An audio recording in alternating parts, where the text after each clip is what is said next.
पावसाळा म्हटलं की छान असं गरम गरम इकडं बाहेर छान पाऊस सुरू असतं आणि आपल्याला असं काहीतरी गरम खाण्याची इच्छा होते.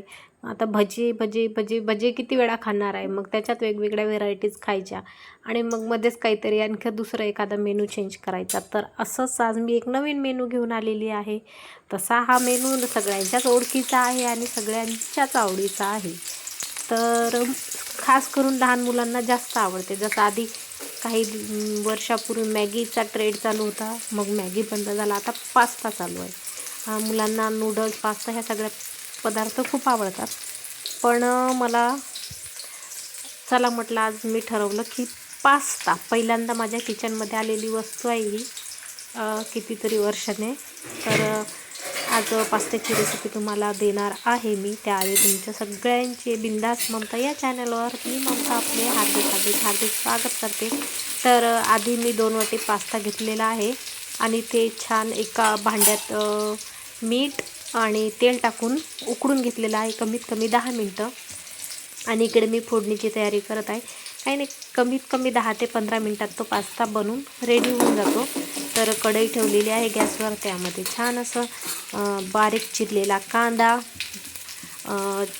थोडासा ब्राऊन होईपर्यंत मी कढईमध्ये फिरवून घेतलेला आहे आणि त्यानंतर हिरवी मिरची आणि टोमॅटो मी सोबतच टाकलेले आहे आणि ते टोमॅटो छान असं बारीक नरम होण्यासाठी मी थोडं मीठ टाकलेलं आहे. आणि ते असं जसं जसं ते होत आहे म्हणजे असं बारीक नरम टोमॅटो नरम झाले की त्याच्यात छान असं मीठ टाकलं. मीठ, हळद, मसाला म्हणजे तो एक मसालाच भेटतो. पास्ता जो आपण घ्यायला जातो तिथे पास्त्याचा मसाला घ्यायचा. जर तुम्हाला तो मसाला आवडत नसेल तर नमक, मिरची आणि टोमॅटो आणि कांदा एवढं जरी टाकलं तरी तो पास्ता खूप टेस्टी होतो. काही खूप सारे पदार्थ टाकण्याची गरज नाही. आणि खास करून जे रूम करून मुलं मुली राहतात किंवा जे मग जॉबवर वगैरे जातात तर त्यांना एवढ्या साऱ्या गोष्टी अवेलेबल नसतात घरात. अशा वेळी कमीत कमी साहित्यात फास्ट असा नाश्ता म्हणजेच पास्ता मी बनवलेला आहे. तुम्हाला कसा वाटला ते नक्की सांगा. इथे बघा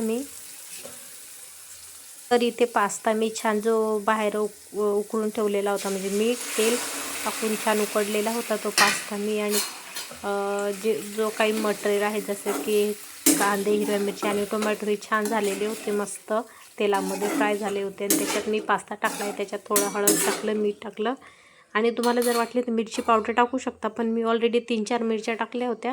आणि वरून छान गार्निशिंगसाठी कोथिंबीर. आणि बघा कसा पास्ता झालेला आहे. मला तर तोंडाला पाणी सुटलं बाबा. तुम्हाला सांगा कसा वाटला.